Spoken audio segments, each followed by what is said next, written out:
Welcome to Would I Lie to You, the show with naked truths and well-dressed lies. On Lee Mack's team tonight, a stand-up comedian who is the king of the puns. It's Tim Vine.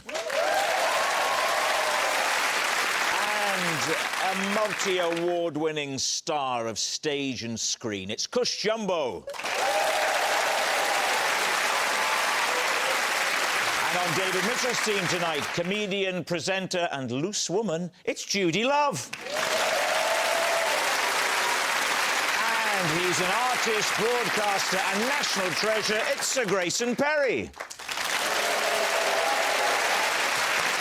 We begin with round one, Home Truths, where our panellists read out a statement from the card in front of them.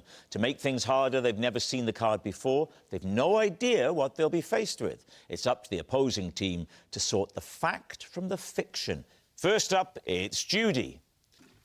As a schoolgirl, I got a free can of Coke every day from my newsagent in exchange for keeping quiet about his affair. Lee's team. How old are you? I was 12. And this happened for how long? Maybe for about a year or so. How did you know about the affair? Because I walked in on them. What were they doing? Something that they shouldn't be doing. Bit of a pick and mix. Well, he was picking and she was mixing. What did you see them do? They were getting amorous, were they? Gosh. Right, so went in and the door, because it was a post office as well, was open. And because we know him, I peeked round and somebody was on their knees. Oh, God. Have they dropped a contact lens? Or they were simply praying for forgiveness. Yeah. That's not how you lick a stamp.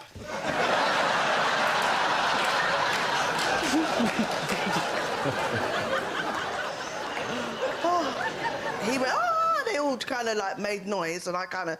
Oh, just checking if you was all right, so I was just checking if you was all right. What did he say? And he was like... Oh, yeah, I'm fine. Yeah. Did you know who she was?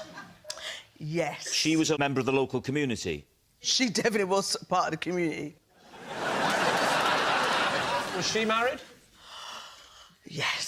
So they were both married? Yeah. Not to each other? No. At what point did you have the actual deal where you said, I need to be paid with cola? Right, so I didn't go in for a couple of days, Right. but back in those days they had... Do you remember the jelly sweets that was a watch? Oh, yeah. Yes. I loved those sweets, and that was the only one that ever did it. So after 2 days, I was like, you know what? I'm going back in there. And then he was like, oh, no, take some more. You can have some more. And I was like, you never give anything free. So I said, can I have a cola as well? And he was like, OK. And I was like, OK. So and at then no stage did he say to you, don't tell anyone? It was all just done with looks and stuff? I went back again.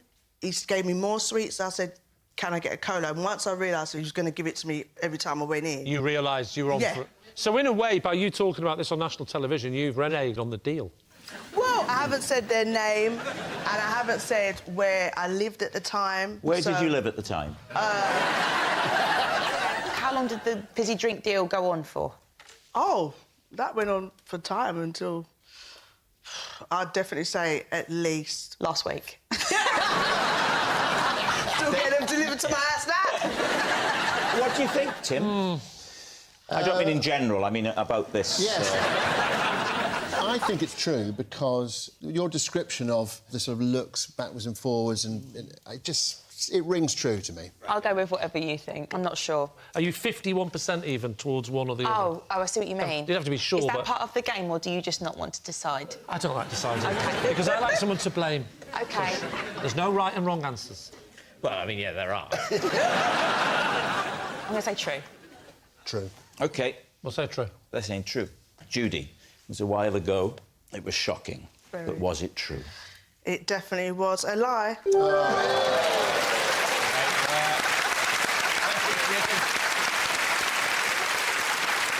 It's a lie. Judy wasn't bribed by her newsagent. Tim, you're next. I once wrote a love song for a girl I saw in a shop. David's team. When did you see this girl in a shop? Well, I was working in the shop. Oh, right. Yeah, and so was she. Awkward. It was a department store. I was 18 years old. I was pretty much falling in love with every girl I saw at that age, so... But this particular girl, I thought, gosh, she's jolly marvellous. So you wrote a song? The song was called Jill, which I said to someone, what's the name of the girl? Because I'd never been anywhere near her. Can you sing us the first line? Yeah, it goes... Jill. In fact, I can't remember the first line, but... I want to feel like I'm Jill. OK. So can you do it? Can you come and do it to me? Jill! You're too far. You're too far. Yeah, but you are in different departments.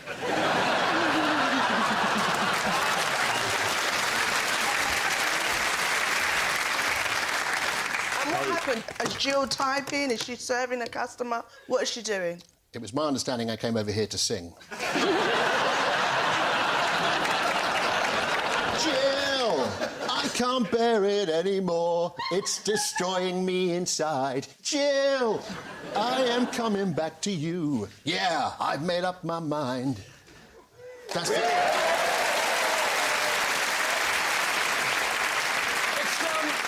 It's a bit of a room splitter, isn't it? Because half the people thinking, oh, that's really romantic, and the other half going, creepy. I recorded it on a cassette. Right. And it does get slightly tragic because I went up to her and I said, I wrote a song for you, and I handed her the cassette, and as I handed it to her, yeah. I looked down, and on her name tag, it said Jackie.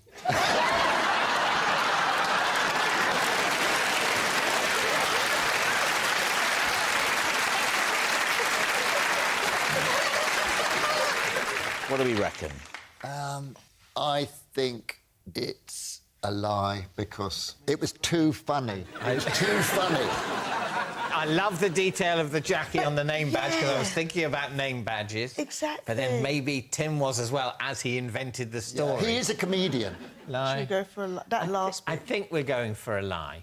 OK, Tim, it was a heartwarming story. Very. Truth or lie? Every word of that is true.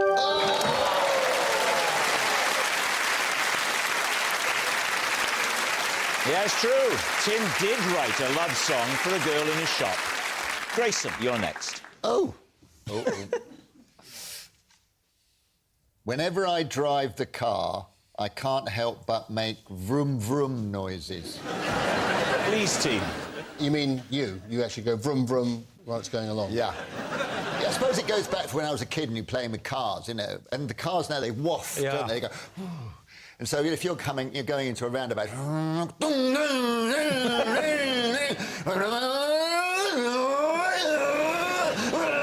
know... Yeah. So you get, you know, so you're on board. You're on board. How long have you been doing this for? I do it unconsciously, I think. Unconsciously, when you're driving? Yeah, I don't know. I didn't pass my test until I was 30 because I was always a motorcyclist, you see. So I was used to the noise. That's quite late to pass a driving test, isn't it? Yeah, David, how old are you now? I'm 49. And when did you pass again, remind me? I haven't passed. Oh, you haven't yet. passed, have you? That's it. Have you ever tried? Have you ever sat your test? Once. And what happened? What do you think? Well, we know you failed. What happened? No, you know, I crashed into a mobile library and exploded. Did you go back in time? Mobile library. Well, it was in the past. Was it a DeLorean that you were driving? Oh, this is a good opportunity for me. Marty! Marty! We gotta get back in the car! I'm doing Doc Brown. Thank you, Grayson. Thank you. So you're doing vroom vroom vroom for the revs in the car. Do you do other things like when you go around the corner? Do you go like that, or do you do the windows up and down? You do it all. Right, Kush, what do you think? I think it's probably true. Only because your performance of the Vrooms was so quick. Tim Vine. I think it is true. You think it's true? Because I I thought we were coming to a close. I realised it was the start of something. Sorry. I just want to give a reason. You can't park there, mate. Well, you wound it the same way. Surely the other way to go back up. It wasn't down properly. It's true. We're going to go true. Grayson, they're saying it's true. Was it true or was it a lie? True. Oh, it's true. Yes, it's true. Grayson does make vroom vroom noises when he drives. Our next round is called This Is My, where we bring on a mystery guest who has a close connection to one of our panellists. This week, each of Lee's team will claim it's them that has the genuine connection to the guest. It's up to David's team to spot who's telling the truth. So please welcome this week's special guest, Paul.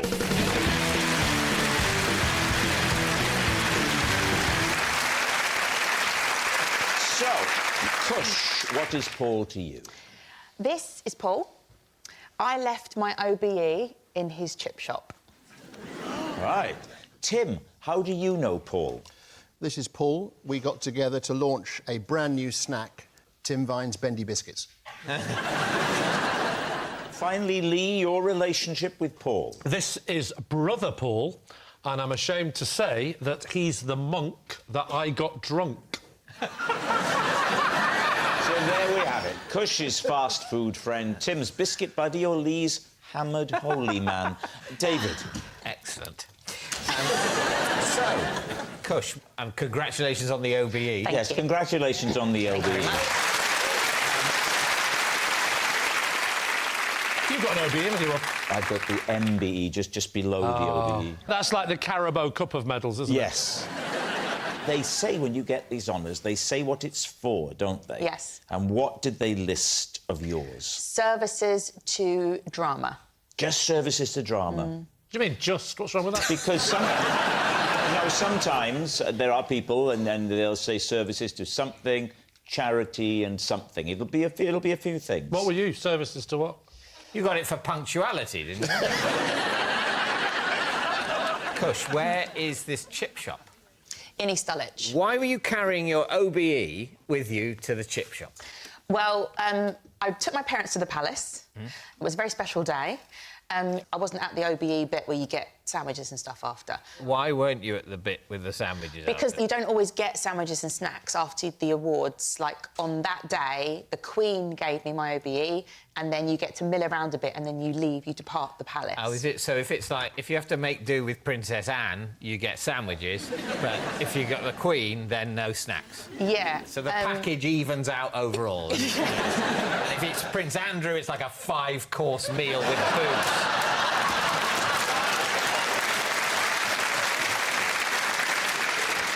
We headed back to where I lived, to a pub, and then my parents headed off home, and I went to my local chippy, where Paul works. Must have been going up towards midnight or something. So I went in to get some chips. What else does he sell in the chip shop? In the Codfather. The chips. Codfather. Yeah, that's what it's called, the Codfather. Codfather. Yeah. When you go in there, everybody knows that Paul loves, like, Scarfacey, Italian Nice. movies. Nice. Like, he's got all that stuff up on the Got wall. a slight Tony Montana look about him, hasn't he?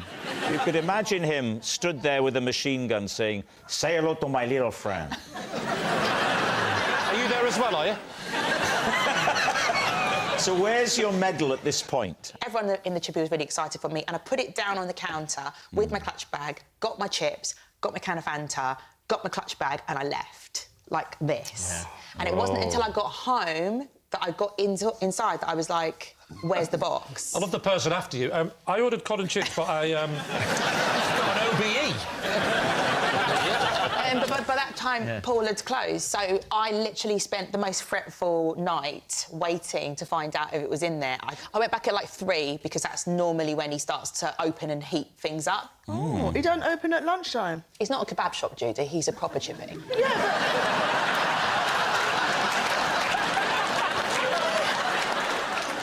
So when you went back in... When I went back in, he was like, "I know why you're here." Did you pay for your chips? Yes, I paid for my chips. Oh, he's cheeky. Yeah, he got...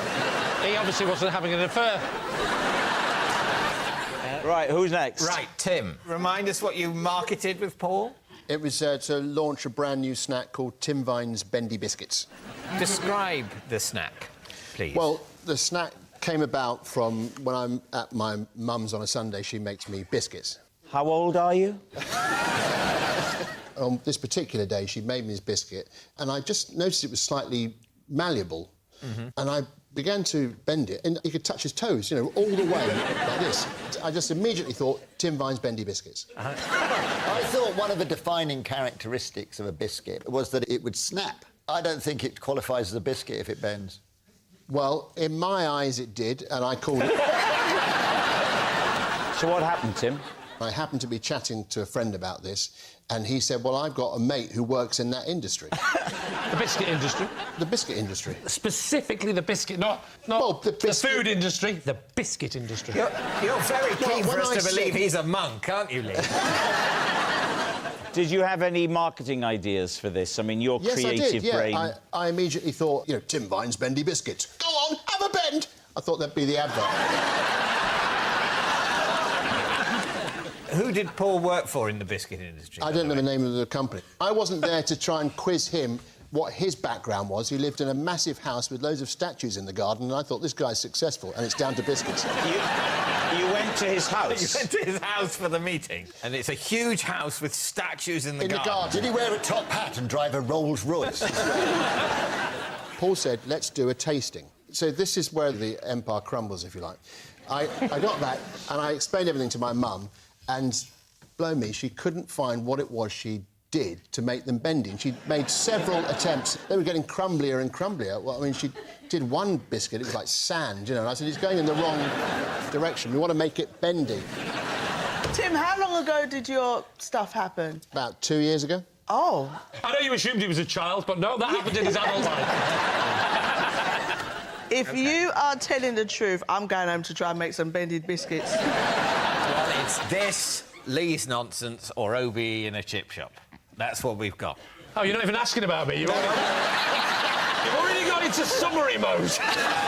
OK, Lee, how did you get brother Paul drunk?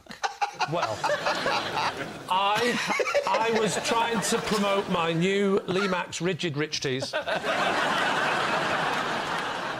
Now, we were at a party. Whose party was this? This was a guy called Peter.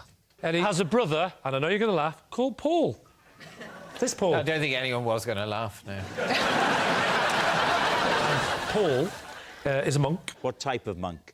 Oh, I don't know the type. He was taking a vow of silence, we didn't chat.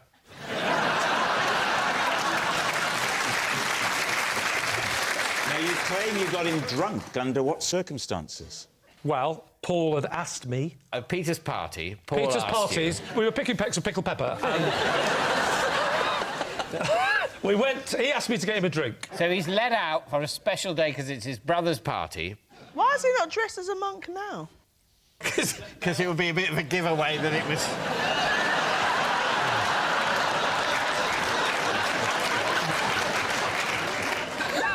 So he asked you, who'd never met, to make him a drink. Well, he didn't ask me to make him one, he asked me to go and get him a drink. What did he drink? Was it like Buckfast and St Benedictine or something? No. he doesn't drink, so he said, just get me a soft drink. And I went over to the table, and there was punch, and there was also a mocktail next door in the bowl there. And so I mixed up the two bowls. Okay. And Paul was so innocent that when he sort of first took a sip, he didn't notice that it was sort of full of vodka. You were fine to have one or two, and you wouldn't know. But 26... When he became drunk, I mean, can you remember any particular Oh, he incidents? was a completely different person. Really? Oh, like that. Well, so what did he become? There isn't a God, you know.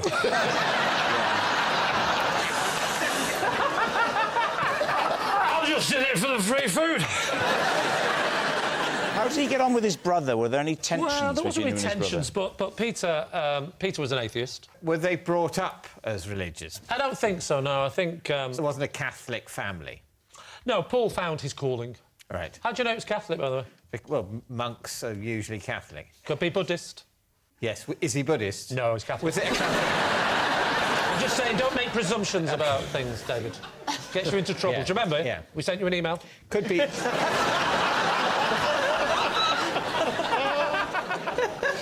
OK, but it was, in this case, Catholic. And do you know the order? Just one mocktail, please. All right, we need an answer. So, Yeah. David's team. Is Paul Cush's fast food friend, Tim's biscuit buddy, or Lee's hammered holy man? We shouldn't judge him on his appearance. But I would say he looks more likely to be someone that runs a chip shop A nice one. than an extremely wealthy biscuit developer. Just to be clear, David, this is you not but he judging. does look- No. Thank God you didn't judge him. God knows what you'd have said. Are you ruling out Lee? Yes. Lee? No, because Lee said he's a monk. That's right. Well, he's not a monk. Look at him. What is it about him that's not monk? Well, you know how monks have to dress as monks the whole time? That's part of the thing. You didn't ask me whether he was still a monk, did you? Is he still a monk? He was thrown out of being a monk. due to his heavy consumption of alcohol. What does he do now, Lee? This is the bit that's going to throw you. Does he run a He chip now runs shop? a fish and chip shop.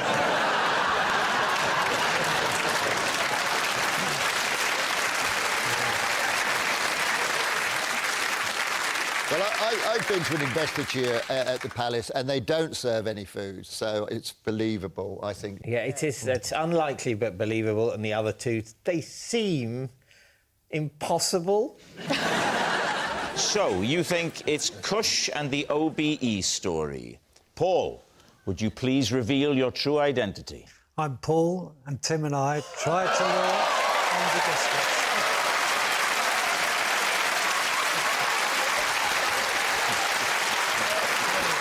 Thank you, Paul.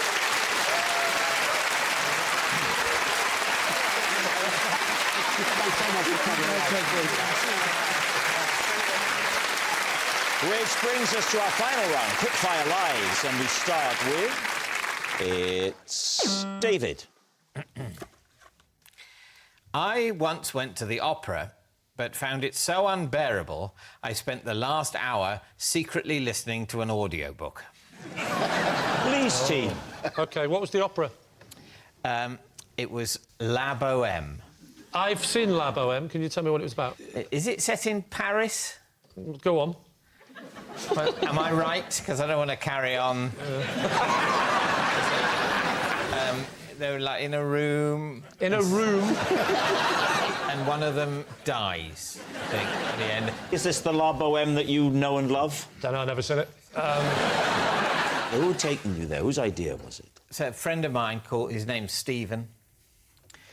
I don't know if you believe that or not. He'd arranged a group trip to see this, and it was dark. We were sitting still. So did you pop your pods in surreptitiously? I think they were headphones with a wire. But if this was Stephen's idea, were you not worried that this would look a bit rude in front of Stephen? No, he's a good friend of mine. Did you nudge him and say, you Enjoy. don't mind, do you? Or did you just do it? I thought that might put them off their singing, and I didn't want them to slow down. Would you have had to take the iPhone out, though, to get onto that particular site? It wasn't already on and loaded. I had to furtively take it out. Kush, if you're doing one of your wonderful stage performances and you glance into the audience and you notice a sort of figure there going...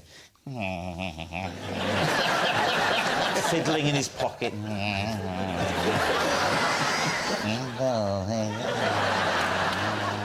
Do you ever spot that sort of thing happening in an audience? I mean, I haven't seen someone take the really long white head, probably untangle them, because they probably become quite tangled in your pocket and in with the Werther's Originals and stuff. Werther's Original. All right, what are we thinking? I think it's true. It was a trick question. I couldn't remember who had said it. No, well, you've got a lot to do, Ron. What are we To be thinking? fair, I didn't spot it either. I was thinking, I think she's lying about the whole lot. I had a 50-50 chance there of getting it right. I should have gone, so what do you think? So do we believe David put his headphones in? I think he's a polite chap, and I think he'd put himself through something he wasn't enjoying rather than do that. So I think it's a lie. Kush? It's a lie. Think it's a lie? Yeah. I think it's a lie? Right, so it's a lie. It's a lie. They think it's a lie, David. Truth or lie? It's a lie. We got one right. Yes, it's a lie. David didn't listen to an audiobook at the opera. Next. It's Tim. Aside from Mr. McKee, who taught PE, 3 other teachers at my school taught subjects that rhymed with their surnames. David's team. OK, so Mr McKee taught PE. Yes. Who else? Mr. Hang on, I'm having a cough, genuinely having a coughing fit. Mr. Right, wait, Katz. are you ready? Okay, I'm better now, thank you. Carry on, Tim. Mr. Katz. Oh, good God. Good God. If you say Mr Meography, forget it. Mr. Katz. Mr Missile and Technology. Mr. Katz. K-A-T-H. Mr. Katz. Yeah. And Mr. Hench. French. Mr Hench, Mr Caths, and who else? It was a little bit tenuous, the third one, but it was a bit of a joke amongst us. So it was Mr. Hort taught sport. You got PE in sports? Yeah, that's right. Yeah. Well, PE was something that happened in lesson time, and then sports was something that we did, obviously. But what did Mr around about 4 Hort o'clock. teach? It might have been what was called loosely then science, so it would have been, you know... Surely that was Mr Bryant's. No. Do you have any at your school, Lee? Who's... Just the headmaster, Mr Morstel.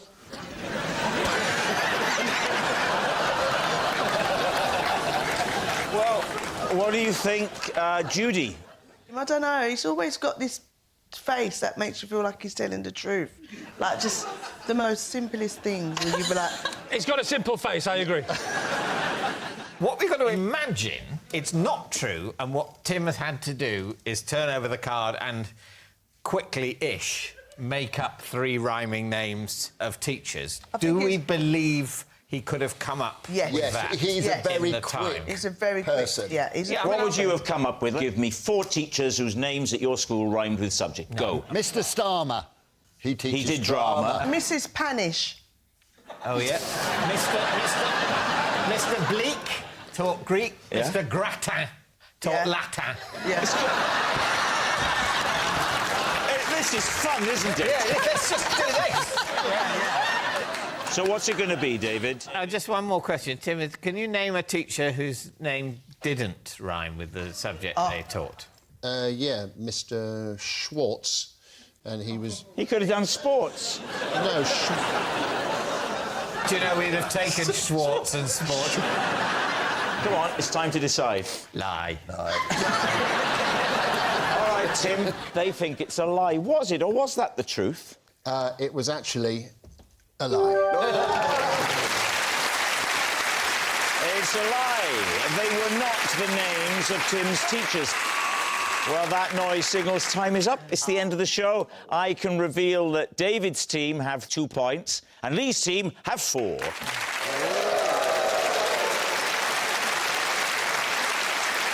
Thanks for watching. We'll see you next time. Good night.